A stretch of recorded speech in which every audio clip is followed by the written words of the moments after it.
Welcome, everyone. My name is Annie Meach Sumner, and I have the pleasure of hosting this webinar today and spending the next hour with our celebrated artist, Bob. Bob Burridge began his career as an award-winning industrial designer, spending 25 years in the corporate world before boldly making a leap and dedicating his life fully to these paintings. The paintings that you see behind him on his website, they hang all over international embassies, corporate galleries, and art colleges. We are so lucky to have Bob. He's known not only for his dynamic, colorful work, but also for his generous teaching style. He encourages artists to paint fearlessly, maybe with a glass of wine at 10 a.m., No, no. joyfully, and embrace the unexpected. Bob, thank you so much for being so patient and being with us here today. Before I hand this webinar over to you, and boy, it's something, you guys. Obviously, with all the cameras, they've not done this before. Or they've clearly done this before. This is not their first foray into this. But I'd love to share with you and our audience, like you were saying earlier, a bit about our MISA campus in Tucson, where this workshop will be located. The historic campus is at the Tanque Verde Guest Ranch. It's the oldest dude ranch in the state. It's home to over 164 geldings and an incredibly talented staff that has been with them for years. They are there ready to help you make the most of your getaway with us. With the beautiful backdrop of the Rincon Mountains that you see in these images and the Saguaro National Park at your back door, this location is perfect for endless opportunities for inspiration and exploration with Bob and his team. While you're staying with us, you'll enjoy our comfortable accommodations and have every meal, breakfast, lunch, and dinner prepared for you. And as Bob and Kate said earlier, the food is fantastic and dietary needs are taken care of. We hope you'll join Bob and Misa this January in Tucson. Just as always with these webinars, I'm going to remind you all that as time permits, we will have time for question and answers at the end of the presentation. Put your questions in the chat box and we will get to as many as we can. So with that, I will hand over this webinar to Bob and Kate. Please take it away. I'll take it away. Hi, everybody. Thanks for coming and joining Kate and I. I'm Bob Burridge here in the studio, here in the central coast of California. Pretty nice little town called Arroyo Grande. I think you probably all know it's really close to Santa Barbara, California, so you kind of get an idea. And a beautiful sunny day. We've just got finished having 4 days of spectacular rain, which is a rarity for us. And anyway, welcome everybody. I'm going to talk a little bit about the workshop I'm really looking forward to doing. And as mentioned, it's a dude ranch, man. And if you want to see real cowboys and real cowgirls, it's a great place. Our studio, by the way, there, it's all about us, and we have our own building, a studio right there for us, and it's open the whole time if you want to keep on painting. So there's going to be a lot of time to paint, which has always been a big issue for some people. So plenty of time to paint, and I'm going to come in and show you what works for me. I'm not the one way. There's my way, there's your way, and there's somebody else's way, right? So it works for me. I'm going to just share it all with you and do a lot of demos. I will be doing a lot of painting, and so will you too. So we have painting projects, which it makes it a little more fun. Like art school, I'm going to have painting projects for all of us that we'll be doing. So it's fun. It's all everyone works together on their own projects. We have our own table. I mean, it's really well done. Um, so I'm just going to show you some of the things that we will be approaching. So this one is all about one of my favorite subjects, abstract painting and collage. Well, oh boy, anything can happen now, right? You're not trying to make a pretty picture. Nothing wrong with a pretty picture. But that's not what we're going to do. That's a different workshop, different different subject matter, different techniques. So this is real pure painting for me with a subject, a reason why I'm doing it, and that's going to be helpful for you. We have a lot of handouts, by the way. And so that makes it kind of nice too. And you'll be getting some of those a little bit later on. Well, before I started painting, I think I've been asked, why do you start it? How do you start a painting? And I'm one of the lucky ones, very much. I've been pretty much dedicated for the past 35 years of painting almost every day. You get a little bit better if you practice every day. It's not a hobby, it's what I do. I'm fortunate also to have a great manager. We all know that, right? So I have a great manager that I just have to show up in the studio every day. All right, so I'm going to show you what works for me. This subject being abstract is people think abstract painting. This is what some people think. Abstract painting, oh, the artist just has a couple of glasses of wine, goes into the studio and just throws paint all over. And this is so much fun. It may be fun, but what do you have at the end of the day? Nothing. If it doesn't say anything. I really do believe that some people think abstract painting is just going in and having a good time. I really do believe it's meaningful. A painting that doesn't communicate with you is meaningless. Why look at it? I don't want to get into the artist's head. I can't figure it out, so I'll let somebody else figure it out. No, I don't work that way. I have an idea, a concept before I start. I'm going to show you how I start that in my regular day. All right. So that's what makes me drive to this thing because I have an idea that I want to paint. So I'll show you how you do that. I have what I call the five C's, letter C, before I even started painting. First of all, show up. Get to where you're going to go do your work. Show up. That's the first thing. Turn on the lights, turn on the music, light your incense, own the space. It's your space. So what I like to do is put this is on my wall. This is torn right off my studio wall to remind me, number one, what's the concept? What's your big idea? All right. Uh, Decide what you want. Now I'm gonna close. This is really big. Decide what you want, then make it happen. Most people, they don't decide what they want. They just think, well, maybe something will show up if I keep throwing paint all over the place. Sometimes it does, but not for me. I need to have a reason. I'm a guy. I have to have things written down. So I write down every day.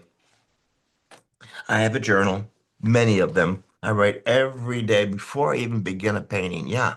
I sketch, I write in it. It's not meant to be pretty, but there's lots of stuff going on in there. Right? So the first thing I do is I come in, turn the lights on, the music's on, I sit at my writing table. I journal. Just about 15, 20 minutes or so. I have to get all that monkey chatter out of my head. Right. And now that it's empty, doesn't take very long. Now I start writing, what do I want to accomplish today? Now, here's the thing. I'm usually working on a concept, a series, not just one coffee cup or something. It'll be maybe a series of coffee cups because you do get better and better. Some of you have been following me and you say, why do you do so many of the same subject?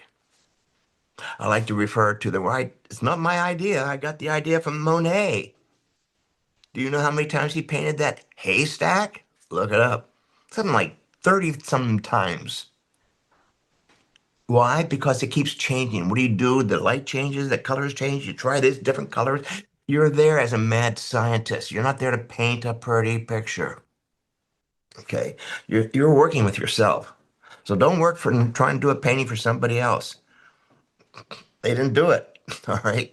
So don't paint for other people, by the way. So I have a sign on my wall over here. It says, what will people think? They don't. So do it your way because they're not going to think about it. Okay, so what's the concept? And I'll show you how I come up with my concepts. Next thing, what's the composition? I know you never think of the composition, and that's why your paintings fall apart. Or they don't come together. Composition is kind of like the analytical graphic design. It's a universal concept. It's not my idea. Like, is your painting vertical design or is it horizontal? Is your composition zigzag or is it diagonal? Those kinds of things. So I have about 16 graphic designs that I happen to relate to. And I've chosen. There are many, many, but they're the ones that I have a little mini chart, and that's also on my studio wall. All right. Ah, here it comes, the color combination. If I asked 99% of you would say, I would say, why do you paint? 99% of you would probably say, color. And they do. Color. Well, yeah, get the color wheel, get one, use it, whether it's this universal color wheel or mine, get it and use it. It's designed so it will work. And I know most of us don't want to follow a rule, so we're painters probably, but this one does work. You know, these are your choices. You make these choices before you paint. That's why I'm journaling. So the color combinations that you have are monochromatic, just one color. Two colors, on a three colors, be triadic, that kind of thing, right? So you'd make these decisions and you only put those colors on your table. This is not the time to display all the brushes and colors you've ever bought since high school. All right. Just put on the table what will serve you. It makes painting so much easier. All right. That way you can concentrate on your creativity and the painting itself. And then I say continue. What does that mean? Do more than one. I start off with six little paintings. Six little paintings. This is 10 by 10. I'll do six of these little paintings every morning to warm up. And I'll explain what that one really is about. But kind of like your Pilates. It's that exercise that's just stretching the muscles. By the way, stretch your arms before you paint. That way you won't be painting with your little tiny pinky. And paint like that. Paint like you mean it. Not like, oh, I hope this turns out. Paint like you mean it. All right, I think you're getting my message here. You continue. I never do just one. I'm going to show you some examples of that too, also. And stay committed. Yeah, and the joke is that I should be committed. Stay committed to your original idea. Don't keep changing your mind in the middle of a painting. I know what happens. You start to, well, now let's go this direction. No, then let's go this direction. And at the end of the day, you got caca. All right. And you stay focused. When you change your mind, change your paper, start a new series. Don't keep putting ideas on top of ideas on top of ideas. And it's just going to be a really thick painting with a whole lot of good ideas. All right. This is how I work. I think I was asked, how do I work and get started? And once I get my concepts, I go right for the painting. By the way, no phones, no computers are in my studio. I'm not, you know what's going to happen if you turn it on. 4 hours later, you're still there doing this stuff. My purpose is coming into a studio is to paint. So I make sure I don't have that double life of running somebody else's life and putting out fires over here. You focus on yourself. You deserve it. All right. You've made the dedication to do this, so let's do it. All right. Sorry if I'm talking too much, but I wanted to get you thinking about this is how I get started. All right. So I'm going to do one or two little demos here if I get that thing started. Remember, Monet did that haystack, one subject over and over and over and over because it teaches you how to paint. Your brush gets used to it. You get used to it. By the time you get to the third or fourth painting, you're not trying to make them perfect like each other, by the way. They're from the same, they're not twins. They're from the same family. Basically that. It's like I'll use the same colors, but maybe different styles as I go along or get looser. Something like, or I'll start doing collage. And that's when I want to bring in the kind of collage pieces that I'm going to be doing, and where we get our collage people. So, number one, the concept. What's the concept? I heard many years ago a pretty devastating piece of information, or at least it struck me, was that in the United States, something like 1 out of 5 children goes to bed hungry. Well, I'm living in California where food is constantly growing. There's no empty fields. It's constant food. And I said, how can somebody go to bed hungry with all this food? So I got into this whole thing, and I want to pretend I was in a blimp flying around the world, dropping food. That was the concept. Not a big idea, but it's a silly idea, but at least I had a concept. How many different ways can I show food coming down from the heavens? And then I thought about, wow, that story, the manna from heaven. Remember that story from the Bible? Manna from heaven coming down and feeding all the hungry people. I said, well, there's your concept, Bob. And so I journaled about that and did my research about food and nutrition coming down. And then I got the whole idea of what does every nation have at the beginning? Every society, every civilization. What's the first? A bowl. A bowl.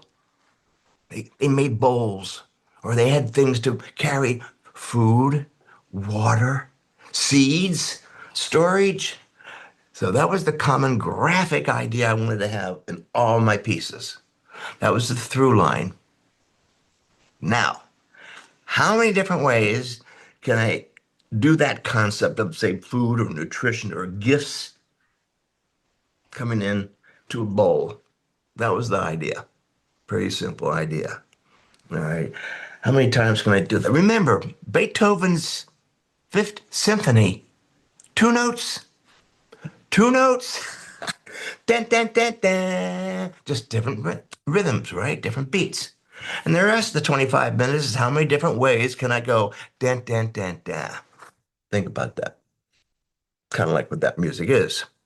But painting's the same way, and that's where I got the idea of doing multiples.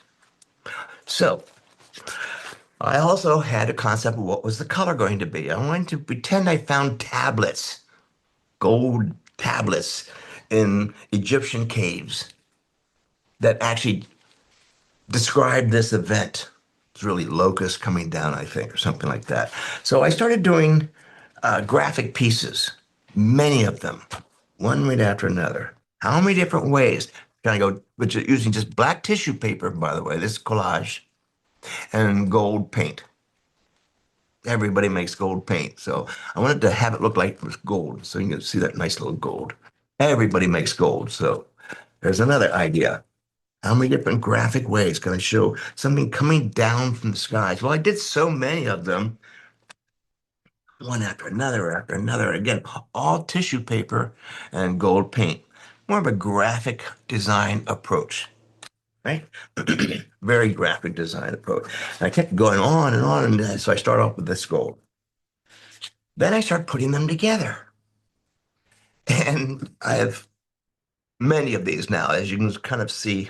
I'm starting to put nine of them together to create one big statement. So I have several of these going on from a simple idea. You're pushing your creativity. And Kate, my wife, was kind enough to send one in for competition of some sort, and it won uh, something about abstract painting or interpretation. I can't remember what it was all about, but something about that. And won a really nice, wonderful award, which I'm grateful. At least the whole idea of an award for me is it encourages me to keep on going. All right, so it's nice to have some recognition like that. So a simple idea and how far you can push it, you can really get some good stuff going. Now, before I get into the paints, I just wanted to show you some days I don't paint. I just mess around with paper, since that's kind of what we're going to be doing anyway. And I don't go out and buy expensive papers. I tend to make my own or get some inexpensive tissue paper. And tissue paper, which has no archival quality at all, and I don't worry about that. Okay. Like Halloween, we just had Halloween here, so I went and bought all that black paper, really inexpensive. And I do this whole series on dancing. My interpretation of dancing. There's one, there's another one. You can see where I'm going. Very late Matisse. I guess I'll call it that way. Sorry if I'm using his name and my name, but I'm very influenced by those who have plowed the fields before me. So my ideas are not new. I just look at and remember pieces that I love so much, and I'll just continue on. All right. So there's an idea of tissue paper. I'll just pull out a bag of stuff over here. my collage paper. It's not real pretty. It's not meant to be pretty too. And the weirder it is, the better I like it. Like I'll stamp a cardboard box, black ink, and make prints like this, right? My paper. Sometimes I'll get tissue paper. There's that black tissue paper, and I'll spray like stencils, any kind of stencils. I make my own stars. We have a whole bag. I'm not going to show you a whole bag of possibilities. All right. So I spend a whole day just putting those things together, having fun. And so I have that stuff. When I use paper, I'm usually cutting it, or I'll use some really nice scissors. And I have this little foam board that I use as a backboard so I don't ruin the table or the plastic on the table. So I'm using this piece of cardboard. Basically, it's foam board. All right, so that's these are the things that I have all within arm's length, but yeah, reach. You won't see me in the middle of a painting start jumping up and down and going over to this room and doing that and open to being busy, everything but painting. So I have just a few elements that I need to have for this painting, particular painting that I'm doing. Put it on the table or a table next to me. All my water is arm reach. So I don't jumping up and down and be busy. So I love to stay here. So that's what I have over here on one table. That's just the collage paper. Now I think we should do, can we, Kate, maybe we can go overhead. Absolutely. Fantastic. We'll do this. So I paint on a flat table. I don't paint on an easel. I paint flat because when I paint, it's a lot of wet and I don't want it to be dripping down. So I do want to show you some of the things on my table that I'm going to be using. First of all, big brushes, no tiny little brushes. Those skinny little brushes, I know you have hundreds of them. I know you do. And then you proudly display them all in little coffee cans up here on the table. I don't know why people do that. It just shows you that you bought a whole lot of little paint and brushes. If you want to be creative, I think in looser, bigger brushes. Those skinny brushes, you'll poke your eye out, right? Paper. So I like to do a lot of sketch work first on paper. This is Fabriano paper. It's beautiful mixed media paper, watercolor paper. I like it. It's 120 pound. It's 9 inches by 12 inches, perfect standard size, great for sketching, spiral bound, and also you can tear the paper out because it's perforated. Very nice. Good. And it holds up and takes a beating too. Boy, does it take a beating. And I kind of beat it up myself. So just to let you know, any good paper, you deserve good paper. This one happens to be Fabriano. Strathmore has some beautiful papers. Arches does also. These are the papers I prefer. After all these years of painting, I kind of settled down on these. All right. Um, as I say, it's multimedia, and I'm going to show you how I develop a painting. Uh, this is just, believe it or not, open it up here. Here. Watercolor pencils. When was the last time you used watercolor pencils? And you get a good brand. This I like these Holbein. I know I'm going to be using names now because people actually say, "Well, what does he use?" And I'm not trying to do an advertisement here. Just telling you the truth. These are the Holbein watercolor pencils, and the reason I use them is because the colors match their paints. All right, that's number one. And I use a lot of the Holbein paints. And there's my Holbein paints. And also, I like them because they're completely heavy body pigments. They're not wimpy at all. I mean, it's too many of the watercolor pencils out there, for me, are too wimpy, too soft, too pastel-ish in that sense. And so I like to get in there, do it, and get out. So, and this is where I try different things too. I mean, I'm a painter and I treat it as a painting. I'm going to show you how I developed this sketch into a painting. So hang in there with me, and I'll get some painting going too. But this is mostly what I use and how I use it. I also have the regular pencils. They're just regular pencils, colored pencils. They're fabulous too. But I'm using these because there's a lot of pigment, as you will see here. I mean, you can't tell that's a watercolor. Not amazing. This is my soft side. I rarely use this color combination. And this is where I like to, on this side, try different things, something I'm maybe haven't tried before. So it's small, so I can kind of get in, do it, and get out. Okay. I know a lot of it is hard to find Holbein, but just get the best you can find. Um, it's a spectacular company. I know that I'm not one to talking about where to find them. I don't know where to find them. I'm good to have them here in the United States and Canada too. All right. Anyway, so now this is my softer, more my neutral side. I did all my color screaming colors. Now I want to see if I could work on my. This is practice for me. Neutral. Let's do monochromatic. With one focal point. That kind of a test. But look how rich. There's many layers of watercolor pencils, by the way. There's not just one. I mean, it probably has about 10 different layers. I want to see how rich I could get it. This is a good example of having a focal point. And well, there you go. This is one of those early in the morning, just get in the studio, start doing. This is my another softer one. I love that.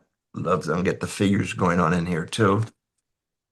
This is the one I wanted to show you, how this got developed.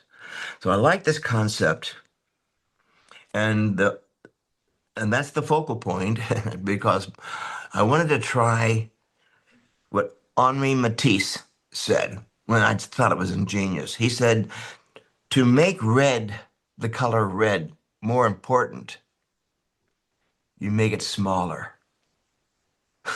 Look where your eye goes. Yeah, you have a lot of competition, but look where your eye went. Hmm.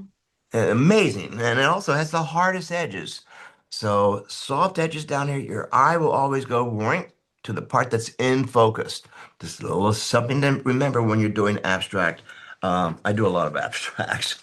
Let's go in the back wall. So from there, this is a watercolor paper also. You can see where I jumped from, pull it up here like this, from here, and then kind of gave me more ideas. It's not exactly like this, but this is just the beginning of a series using the same colors. All right. So now we have it on watercolor paper. It's a 15-15. And then from there, aha, now I'm going to do my series. This is a 30 by 30, I believe. And canvas. This canvas. So you can see how it started this way. You get all that kind of thinking. I think I know where I'm going. I'm practicing. I didn't spend a whole lot of time, as opposed to going right to the studio and working on that. I don't skip this part. I find it to be fun. I don't skip this part. Then make it a little bit bigger. Now I have a whole lot of 15-inch by 15-inch pieces ready to go for a gallery. See how that works? All right. And then from there, from that experience, you get a lot of confidence. Then you go bigger. And that's how I go bigger. Now, it's not exactly, all right, but that's not what I'm trying to do. I'm practicing doing this. All right. I wanted to show you that. This is the stuff we will be doing. Maybe not this big, but we certainly are going to be doing a whole lot of these and a whole lot of this kind of thing, whatever subject matter. Now, I have several subjects I work on all, excuse me, all at the same time. I don't want to be a dull boy and just do one thing. I like to keep pushing myself because while I'm working over here, something's percolating in my brain about some of the paintings over here. All right. So I like to have a lot of things going on. I have the energy. I'm fortunate. I have the enthusiasm. I'm fortunate. And what am I going to do with it? And humor. Yeah, thanks. You're sweet. All right. So my papers. Okay, I'm gonna go back down. Yeah, we'll go back down. Thanks, honey. So my papers are 140. These are like a more practice pieces. And I get them 10 inches by 10 inches, which means I can get six 10-inch paintings from a full sheet, 22 by 30. All right. So that's the size of the paper. Also, thanks. Here's a quarter sheet. I have all this stuff. I tear it, by the way. I tear the paper. I happen to like this deckled edge. It gives it more of a handmade quality to it. And this is this paper, well, it's Fabriano's paper, of course, and which I happen to like, and it's 300 pound. It takes a beating. What I like about it is I can bend it like this. Really takes a beating. Look, and it still stays flat. Big difference. So, and I do beat up my paper. I just do.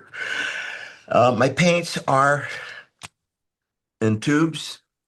In the studio, when I'm painting large, I can buy get the same color in tubs. They call these tubs. All right. Since this would not go very far on a large painting. So perfect size for traveling. Right. Also, for the big tubs, I use these wooden spoons or repeat these just stir it for my stirring. It's just little plastic spoons or wooden popsicle sticks, that kind of a thing. Right. And I also, the glue, to be interested in the glue that I use is a gel medium. It's that simple, gel medium. Everybody makes it. Everybody makes it.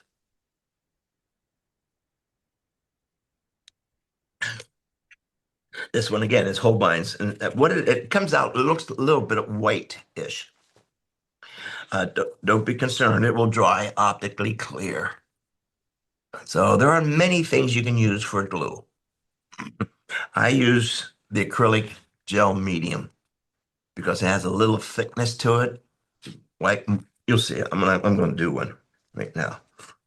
So as I say, anybody's gel medium will work. All right, it's just my adhesive. It's not my end coat. It's just, and it will dry optically clear. So one of the things I am going to do is I like to use this craft sticky tape, box tape. You get it anywhere, right? When I work on my paper, um, let's get this out of the way. When I work on my paper, uh, I'm pretty harsh with it. I don't treat it gingerly. And so normally you would hold it down while you're painting. Or some people like to put tape all the way around it. I don't like any of those. I don't like the tape because it gets in the way of my painting. I treat the whole piece. And I know that some people will use that tape temporarily. So when they do take the tape off after they painted it, it's a beautiful painting with a little white border. I prefer to use my whole paper like this and mount it on boards. And I'll show you that a little bit later on if we have the time. So, all right. So I want to make sure that I can use both hands. When I paint, by the way, I paint with both hands. You want to loosen up? That's one way. Try. And how many times have you tried it to paint with your non-dominant hand? I bet it lasted for about 4 seconds. It's really hard. But I tend to work with both hands. I am a drummer, so I think that probably explains that. All right. So I put the tape down here on the table. Stick it right there. It's not going to go anywhere. So now I can use both hands. One hand has the paper towel.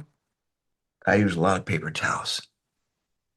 I fold them up like this, and I like to work with the paper towel a lot. And big brushes. All right, that's a typical thing that I will do. I have already squeezed out some primaries, red, yellow, blue, just for this short demo. All right.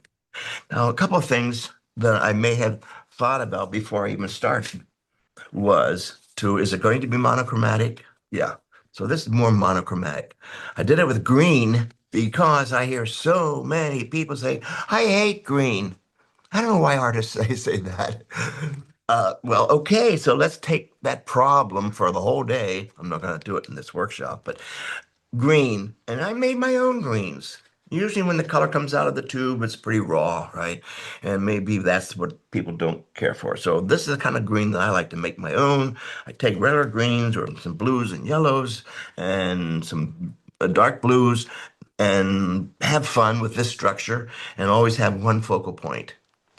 I'll come up closer. And there's that little red thing, like we talked about. Or you can come in screaming like this. That's more screaming.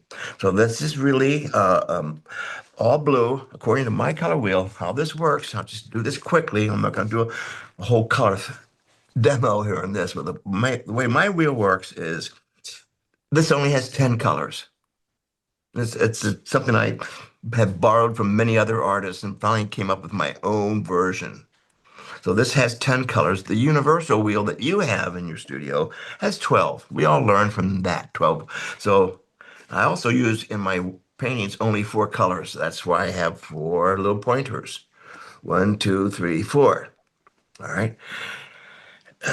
And whether I'm painting abstracts or still lives or non-abstracts, I still use only four colors in a painting. All right. Dominant color. Since we're doing this one, let me swing around here.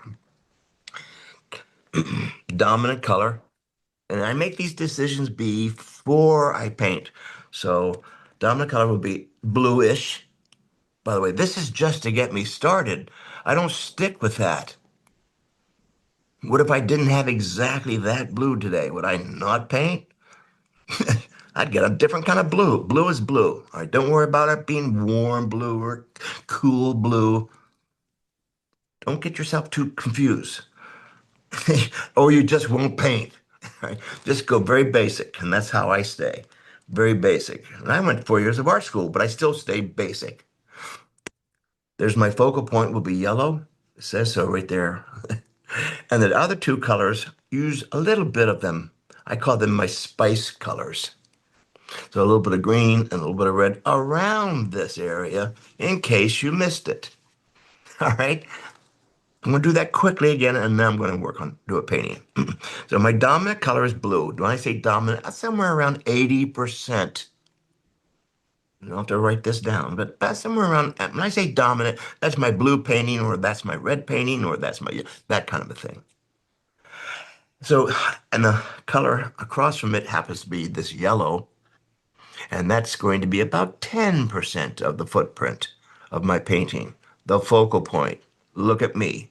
I'm the focal point. In case you miss it, these two are just little dollops, maybe 5% of those colors around this. Here we get going. Let's do one. Here's one I've already started. Bob, just so you know, this is being recorded. Yeah, So people are more than welcome to stop it and play it back if they, if they so want to take a that's look at great. the color wheel. Thank you for reminding me of that. Yeah. Appreciate that. So here's what I've started. This is like the first go around. And I'm going to keep on more blues. I've had some blues. I'm going to put out more blues. Doesn't have to be just that one blue. Uh, let's have some ultramarine blue there. Here's some cobalt blue. Oh, that's a beautiful color. My gosh. Now here's something that many of you may not believe or have heard, don't use. I use a lot of white. I use a lot of black. I've heard some instructors say, never use black or never use white. I don't know why they say that. They sell it in the art store. I'm going to use it. Black, acrylic, white. And I put dollops of that out too. I work this way with small dollops. It's usually two of each color. I like to always have one clean one nearby. And a little bit of black. I put it away so I don't keep using too much of that black. Push everything away, away, away. I have two buckets of paint of water sitting right here. By the way, my buckets of water, this will be a nice little hint.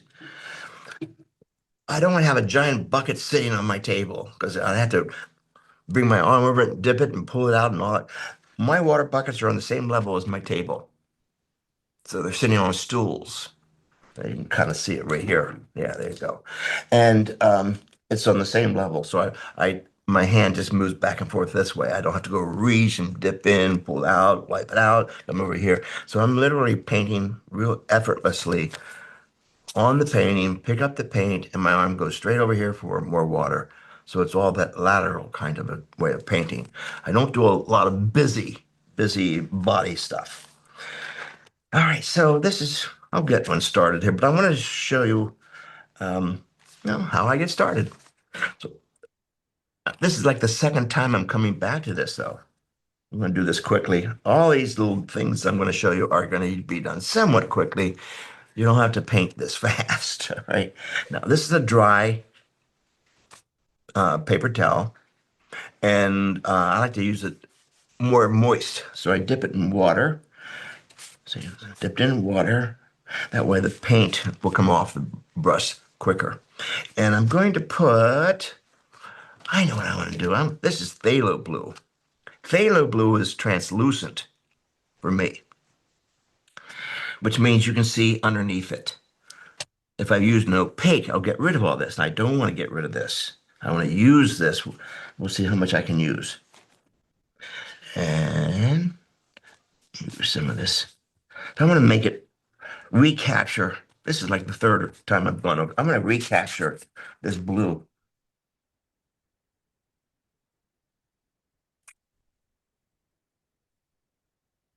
There we go. So it's back to being, yes, it's a majorly blue painting, right? You can't miss it. And I don't use hair dryers. Please, no hair dryers in my classes. You don't need them. That's for the other classes. I hate the sound. First of all, I'm not a beauty salon. And you're doing damage to the paper by forcing the paint to dry. You're actually changing the pH of your paper and the neutrality of the paper. It's archival quality paper, and you're doing all this stuff with heat on it, which gets away from the archivalness of it. So I don't use a hair dryer. If I want this to dry, I put it over here, let it dry, and start another one. That's another thing. You're welcome. I hate hair dryers too. It's not an artist tool. What the heck did Michelangelo do? What did those guys do? All right, enough of that ramping. Enough of that one. Yeah.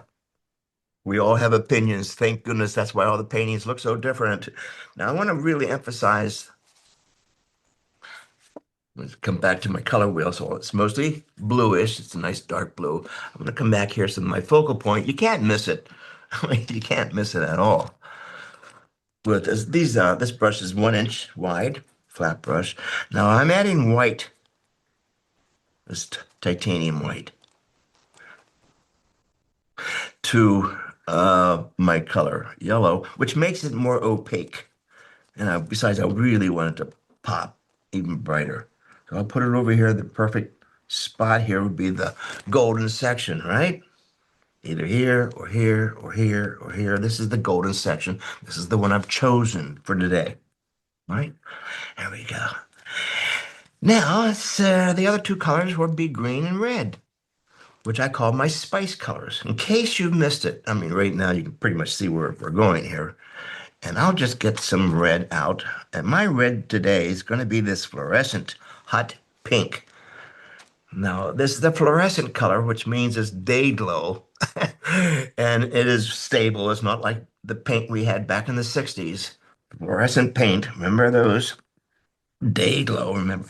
So this new paint here, it's still sensitive, but not as much. So I'm going to put this paint around this so you can really see it.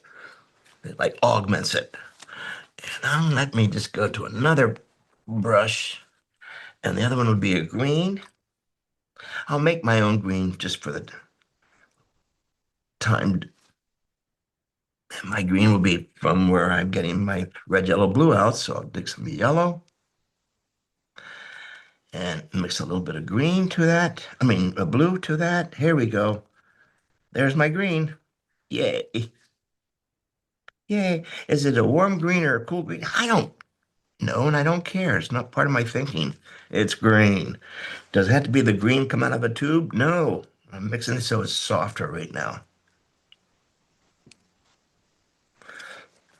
I like to scrape and scratch a lot too in my work. Different kinds of yellows, different kinds of greens. Doesn't always have to be one particular red, one particular anything. It's called painting. Now, that's a tight beginning. I just wanted to show you that, it's never over, folks. Also, I'm painting using this end of the brush. You don't hold it up here. Everyone does. because it's fatter up here and it's easier to hold. But if you want to be looser, hold it back. There's a reason brushes are long. Hold them back here. Now, if this gets to be too much for you to hold all day long, and it does for me, I like to fatten up my brushes. I'll come closer. So I fatten them up with just black tape, any kind of tape that does not unwind in water. So this is be electrical tape, electrician's tape, electrical tape. I put a whole lot of it on it, and now look how much easier it is for me to. It also encourages me to hold it back here. We all end up holding a paintbrush here because it's more comfortable, like this. That's why we're doing that. So if you want to be looser, don't paint from here. We all do it though. Paint from here. And if you want to make it more comfortable, this is another weird thing I do. So most of my brushes have a fat handle, just like that. All right, so I'm just going to keep letting you know I'm mixing some of this fluorescent paint and some of this blue, which gives me kind of now a purple, right? Whoa. All right, a little bit of black. I use a little bit of black because it really punches up. Get in, get out. Short, choppy strokes. Don't beat it to death. Be a painter here. There we go. And the composition right now will be asymmetrical. Where I have a whole lot of stuff going on over here and one little quiet thing way over here. Maybe not so quiet right now, but I think you get it. So be a painter. You can't paint when you have fear. You need more of this stuff. I love this stuff. This is fluorescent. Now, so the whole painting isn't so lopsided. I make sure I'm painting everywhere in one place, all over at one place. Don't stay in one place. You'll tickle it to death. And again, I'm just having like way too much fun because it is too much fun to paint this way. And there we go. I think you get it. So this is the kind of warm-ups we're going to be doing at this workshop. You're going to be exhausted. You're going to enjoy the great food that they serve us there at the ranch. Well, Especially, Bob, I will say, this is our third year working together. This will be our third year working together yeah, in Tucson, you and Kate.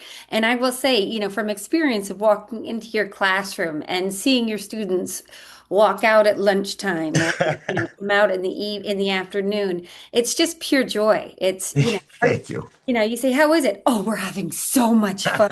Yeah, So well, it's one of those wonderful experiences that you give each one of your students for those 5 days that you're in Tucson. thank you. Well, that's my whole point of teaching. It's not I'm the way to paint. I'm just one way, and I like to help a lot of people who may not have had the advantage of going to an art school and have those years of experience. I kind of like to speed up the process for some of us. And I do know quite a few painters who continue to take my workshops, and they are very professional and experienced too. It's like refresher courses. Bob, Besides, we all get to be around other artists. Isn't that the best? it's a wonderful experience. It's where you're all collaborating to the same exact Yeah. thing. We're But all talking. I have a student or someone on the webinar, Peter Cataldo, is saying, "Bob, how do you know when your painting is done?" And I remember hearing you say earlier in the webinar, "Paint like you mean it. Yeah. Don't overthink it." Is that Yeah. right? It's I come up how I know when the painting is done.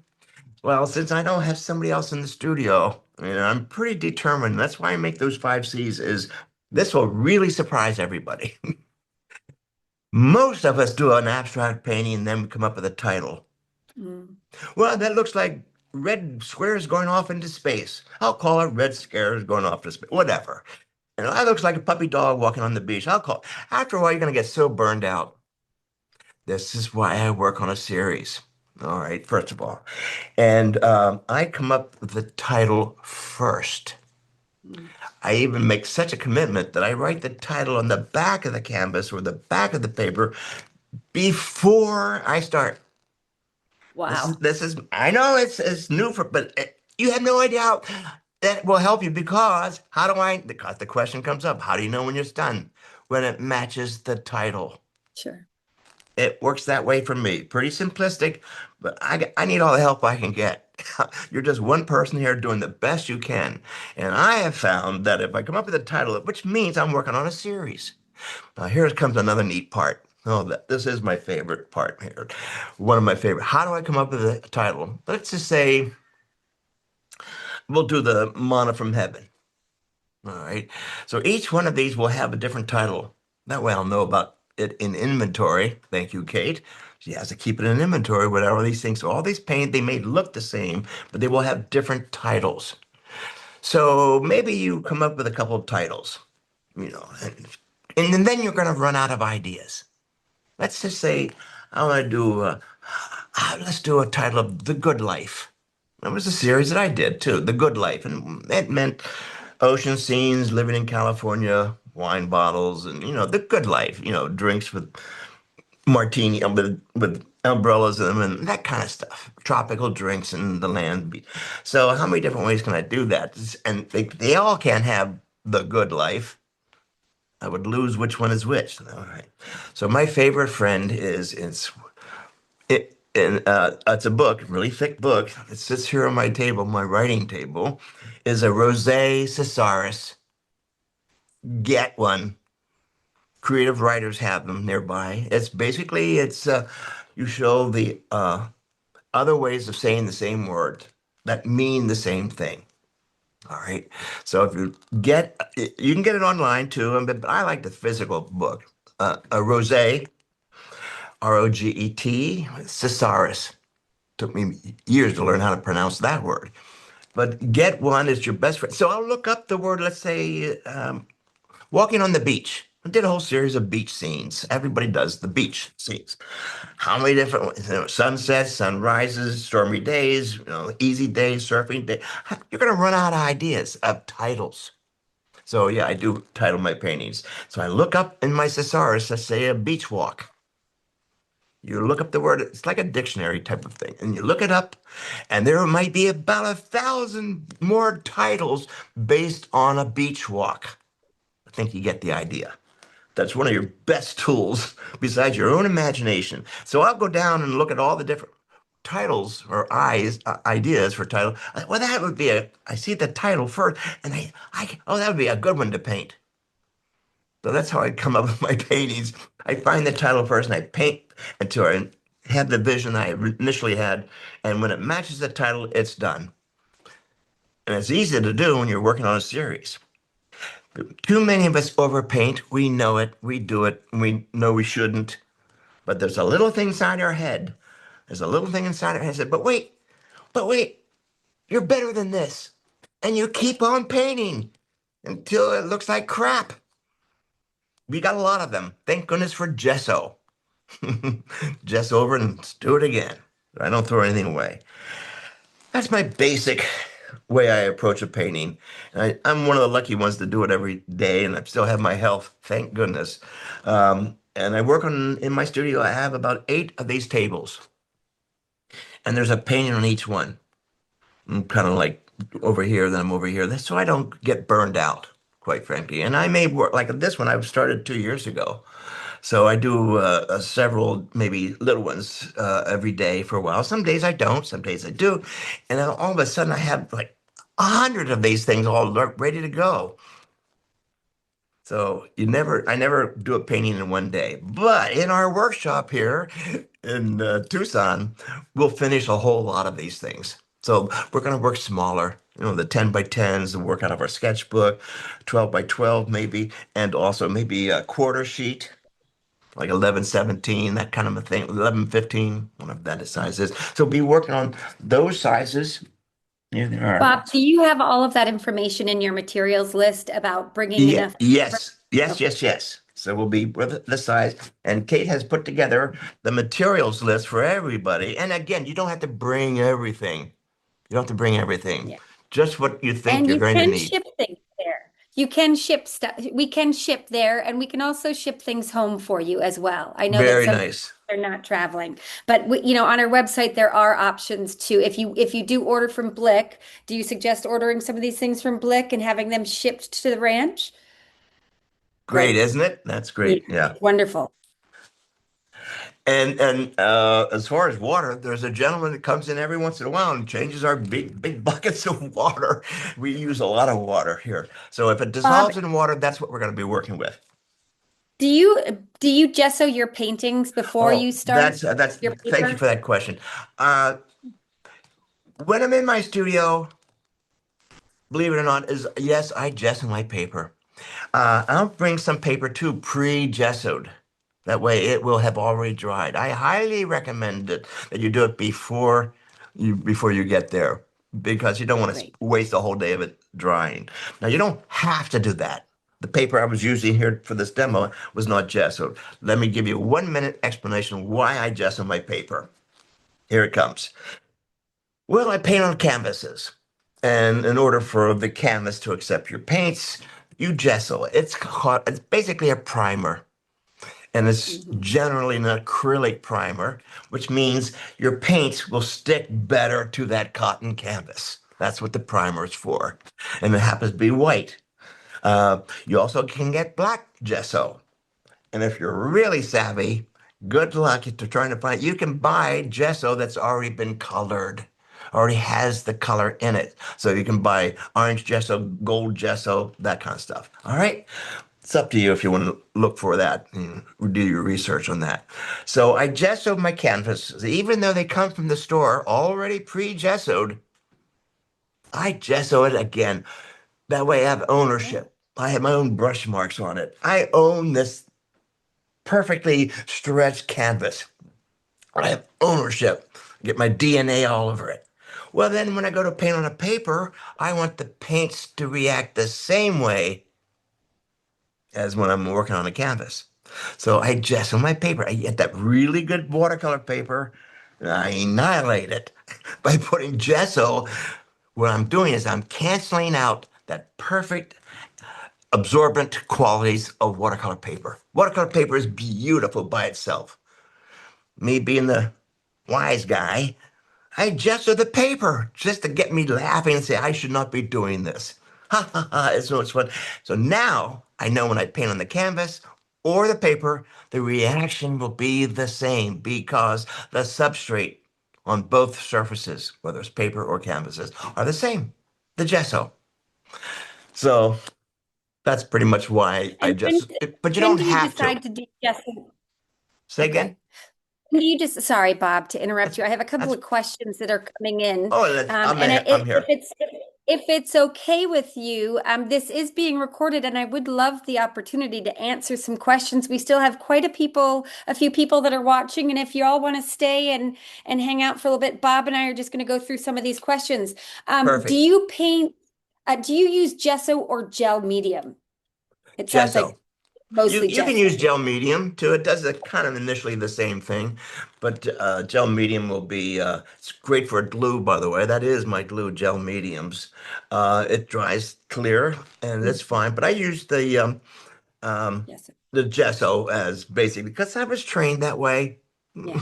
You know, Well, how about Bob? I know a lot of times at our workshops that you have done with us, the wonderful thing about it is that you have the students have the ability to have finished pieces by the oh end of the yeah. week, which doesn't always happen with workshops. But do you encourage them to finish a painting with a varnish at the end, and do you do that in the workshop too? That's a terrific question. You know, I love that question. Yeah, because these are short painting projects and we don't do big things. And so I like to have everyone finish certain things every day. So you go home with some finished paintings. And yeah, I'm going to show you how you want to use a varnish.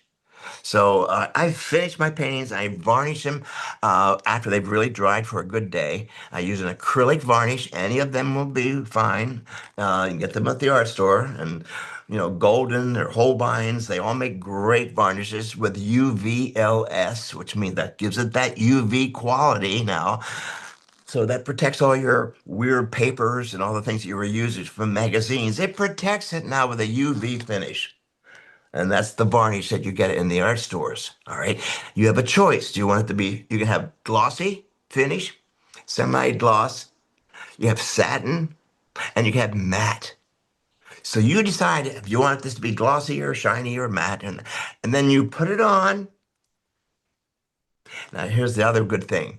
If and what it does, it makes the painting richer. It's almost like putting oil on your, say your lunch, your living dining room table. When you put on, it brings the grain out.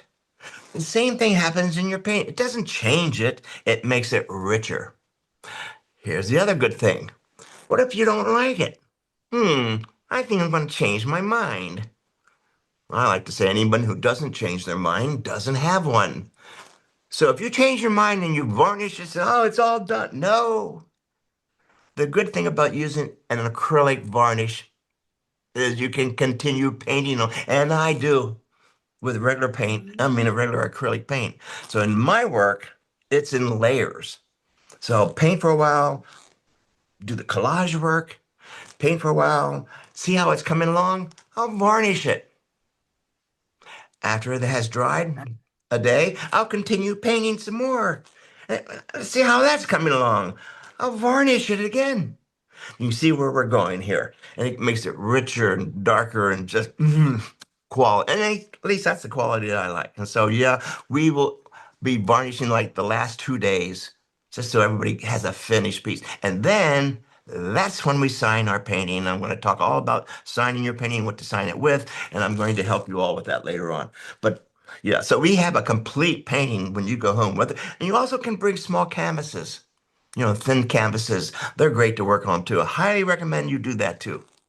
So the paper and the canvas. I hope I'm answering all your questions here. Yes, Bob, you are Great. doing wonderful. And you know what? Thanks. We're going to start to wrap this up a little bit. Oh, We are loving that you took your time to today to give I us this loved it. presentation. I know sometimes that, it sort of just takes us a while to get into the routine of a webinar, and then you just never want it to end. But I will tell you one thing. I learn something new from you every single time That's you, good. Kate, and I do these webinars. And my takeaways, my fun takeaways from this webinar with you, Bob, first of all, thank you for your time, your energy, your humor. But my takeaway from this week is, I love the idea that you journal every day before you Hey. sit to paint in your studio. That's just Yeah. so important. And I think it's so inspiring for Yeah. the participants that are a part of this. It's something that we weren't aware of. I love the wrapping of your brushes and sharing that with us. Mm. That's an artist hack that you just let us into. And titling your paintings. So many of you on this webinar right now mentioned in the chat that they learned that was one of the first things that they learned from you, and they've been doing it for some 20 years now. So Hey. thank you for that. Wow. Incredible. And your enthusiasm to share so much of your personal experiences, Bob, is incredible just in this webinar in an hour. So, can you imagine what you would get in 5 days from Bob at A this lot work? more. A lot more than that. So just a reminder, your workshop is with us this January 5th to the 9th, next year, 2026. It's abstract acrylic painting and collage. It's going to be in Tucson. I just want to thank everyone for joining us today. This webinar is recorded and will be available later this week and posted onto our YouTube channel. Can I quickly remind them of the 5 C's, Bob, before we let you go? Absolutely.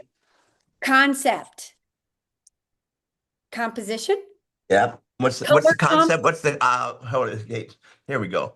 Get them back. My stage hand is helping me here. Oh, there we go. It's your concept. Thanks, Kate. What's the Concept is, comps? Yeah.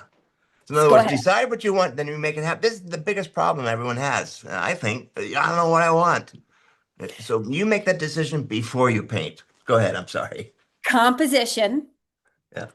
color combo, continue and commit. Paint like you mean it. And keep Yes. the Bob Blast coming, is what Brenda Martin said. Oh, that's nice. We love doing them. We're almost up to 600 of them. I can't believe I know so much stuff, but That's incredible. Bob and no. Kate, the two of you are so inspiring. It's so wonderful to see the two of you work so well together. Yeah, we do. Look forward to seeing you in Tucson. If you have an opportunity to join us in Tucson, you will not regret this week. It was wonderful seeing you. Kate, thank you so much for your time. Take care of each other and look after yourselves. Okay? Thank you so much, you guys. Thank you.